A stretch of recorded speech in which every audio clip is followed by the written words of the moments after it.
I work for the Hudson River Estuary Program through a contract with Cornell University. This is a project that's been going on since 2006. It's some 5-year tags that we're trying to get a handle on habitat use. And we can, with data, we're able to say lots more stuff about residence time and stuff. So for those of you who don't know, Atlantic sturgeon is an anadromous fish. They use the Hudson for spawning in nursery. The spawning fish come in May, June area. They sometimes stay till fall. And the juveniles hang out in the river for 3 to 5 years before they move out into the ocean. Females will come back sometimes as late as 20 years old the first time to spawn. Males 12. So the first time a male comes back, they're like 5.5 to 6 feet long. There was a fishery for Atlantic sturgeon in the Hudson River. The time series and the kilograms and thousands isn't really important, but I just want you to see that in the beginning of 1900, there was a lot of fishing going on, and it dropped off, and it's been really low. So in 1996, the fishery was closed in the Hudson River. In 1998, it was closed on the entire coast. So harvest is illegal, and in 2012, in April 2012, Atlantic sturgeon were listed as an endangered species, which makes the work that we do a lot more difficult, because now we're limited on numbers of fish we can take and harass and tag and stuff. So, but there was already some protections in place, and they just protected them further. So this data we're hoping to be used to help us make more informed decisions, protecting and restoring habitat if possible, using the data to help craft permit conditions. So if we have a project that's going on, we know that fish are in this area this time of year, and we will try to limit the amount of in-river habitat destruction, I guess. That seems like a harsh word, but during that time of year to protect the fish that are there. We have a couple proposed projects. One's a power line that's been coming down the river. We use this data and some of our juvenile sturgeon data that we tagged to kind of meander the power line that will be coming down and will be embedded in the bottom of the river around areas that we saw were very important for fish. So it's actually getting used for real-time things, which is kind of cool. The Hudson River Estuary Program, which I mentioned, is a huge part of this project. The action agenda is actually getting redone, and it will be coming out in June for the 2015 to 2020, but they provided staff time, myself and other people that I work with, bought tags and boats for us to be able to do this project. So here's the pictures of the tags. They were low-tech map tags. We put in 5-year tags. We put in 27 of them. Some short-term, year-and-a-half tags, and then we also put in some 100-day tags. We're also doing some satellite tagging at the same time we were doing this, and to get some in-river movement before the fish left to kind of compare to what the satellite tag was getting. We put in some really short-term tags, attached them to the outside of the fish to try to compare some of the satellite tag data in the river with movement. So this is what we ended up tagging, mostly all males. We have a really hard time catching females for some reason. And then one unknown. And so like I see the average length of the females is almost about, it's a little over 2 meters, and the males is a little under 2 meters. So we have 2 ways of figuring out where the fish are. We have our mobile tracking, which we do on a boat, which is a very intensive effort. We do sections of the river every day. So the crew goes out and has a 15-mile section of river that they go and track. They stop every kilometer and search for any fish in the area. We also have 2 remote receivers, one of them that worked all the time.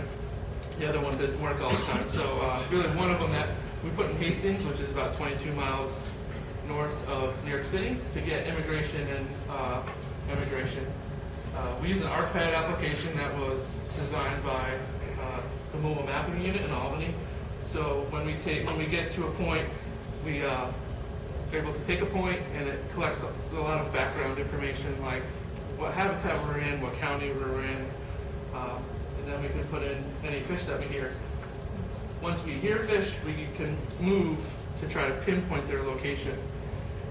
It's a dual hydrophone system, so there's baffles in the back, so if any fish are behind us, we're in theory aren't supposed to hear them. As we move towards the fish, the signal strength gets higher. It's all individual fish IDs, so there's the way that the map tags work, the digitally encoded signal that bursts in a millisecond, so there's no code collision like some of the other acoustic tags on the market. So you can have 50, hundreds of fish in one area and be able to hear each fish individually and figure out where it is.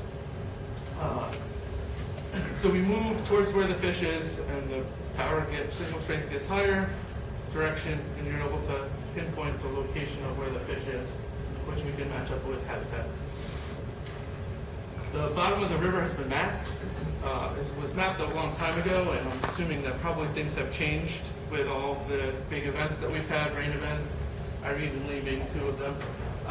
But we're able to use the bottom maps that are very detailed in different habitat types and habitat environments. So you have deposition, erosion, and dynamic, which is a little both. And then the different habitat types, sand, gravel, mud. So the tags that we're still going, 2014, I think we had a couple fish coming in. So this is a kind of a preliminary, it's not a final, but so we took the percent of time that they were in the selected habitat, which is the blue lines, and matched it up to the available habitat in the sections of river that we looked in. So you can see that the fish are preferring habitat that is not the most abundant in the areas. So dynamic mud. So the dynamic was they found by looking at the side scan sonars from the bottom mapping stuff. There were sand waves. So it was actually moving sediment. So this sediment is moving in a southern direction. So for whatever reason, the fish really didn't like that for maybe food or whatever. So since we have a bunch of humans going out there, there's some human error that's associated. To try to get a handle on it, what we did is we put a tag in a known location and had people drive around and say it was pinpointed. And really, probably in theory, we should be doing this every day, because I think the clarity of the water, the connectivity, the temperature, the tide, the wind, all of that has an effect on our ability to pinpoint locations of fish. But we try to do it once a year. And so we do it, test every individual, and we take an average. So we have an error circle around where we think the fish is. And having a discussion with somebody this morning, I almost think that it should be more like a pie shape. And we know that the fish isn't really behind us, but we don't exactly know where in front of the boat it is. So it would maybe be, a pie shape on the fish end going to a point where the boat is. But you can see by this picture that circle incorporates many habitat types. So maybe the fish isn't where we actually pinpointed it. So then what I did was I took the percentages within the error circle and based it, according to the plotted against the available habitat. So you can see it's a little bit different. Right, we're kind of still trying to work through the data. I don't know what's going to actually come of it. I think there's so many things we can do with it. And maybe like the edginess. So fish may, when you look at the bottom map, there's a line. And the guy that manages the project says, you have to remember, there's not like, I'm in, erosional gravel here, and then over here I'm in, mud. Obviously there's going to be, a mixing effect. So maybe the edges of habitat are what the fish are keying into. Other things that we can do is we can look at the bathymetry, because there's really detailed bathymetry, resonance times, when fish move into the river and when fish move out. We also can see how often the fish spawn. So, males versus females. I'm finding, and other researchers are finding, that males are coming back every year. Females, we only tagged a small amount that actually came back to the river. They're coming back every other year, which is not what other literature is saying. And we also used some of our tagged fish to discover new spawning areas, which we didn't know existed. And here's a picture of just the bathymetry, and you can see that in the deeper holes is where the fish seem like they're hanging out. So we could do some kind of analysis on that too. So the next steps are this is a great picture, right? Next steps are the tag batteries were pretty much all dead. We may have a fish come back this year, but pretty much, I think they're all done. We don't really have any future tagging plans. We're going to start working with Pat Sullivan at Cornell doing some spatial analysis, which will be great. And every year we go out for probably 3 weeks in June to try and just get what's coming back to spawn, get an idea of what's some spawning staff characteristics to you. That's it. Anybody have any questions?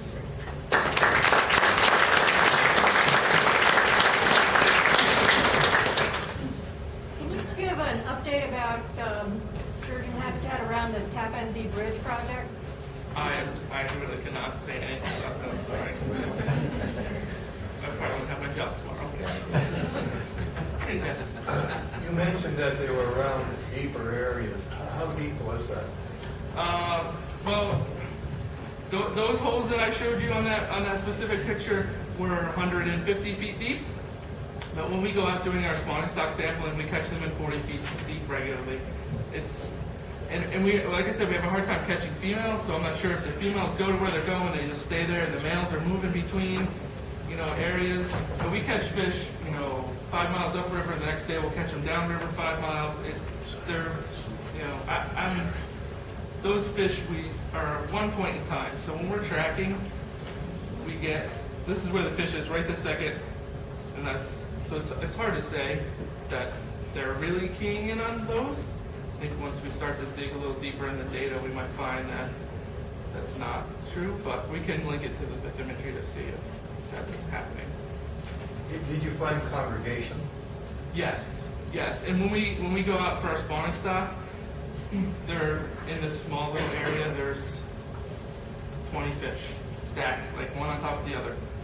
I don't know what's special about that one little spot, then the next day it could be 4 miles downriver, the exact same thing, fish stacked on top of each other, or whatever.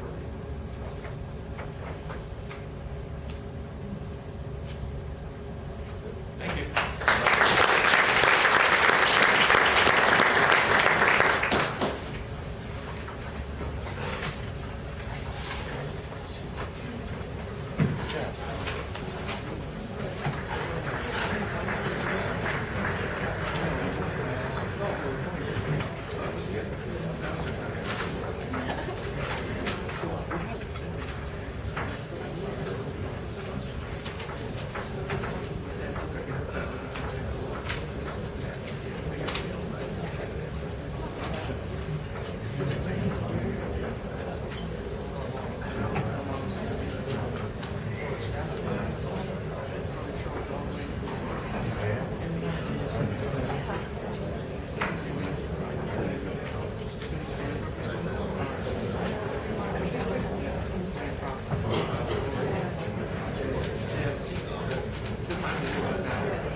Okay, next up we got Colleen Berliet, Queen's University. She's working with John Castles, American Eel. Title is Rekindling the Association with Declining American Eel. So today I'll be talking about the declining American eel and how we can rekindle our association with the species. And so to start, I'm going to talk a little bit about the background of the eel. American eels and people have had a long and varied association, and this has been well documented in archaeology, myths,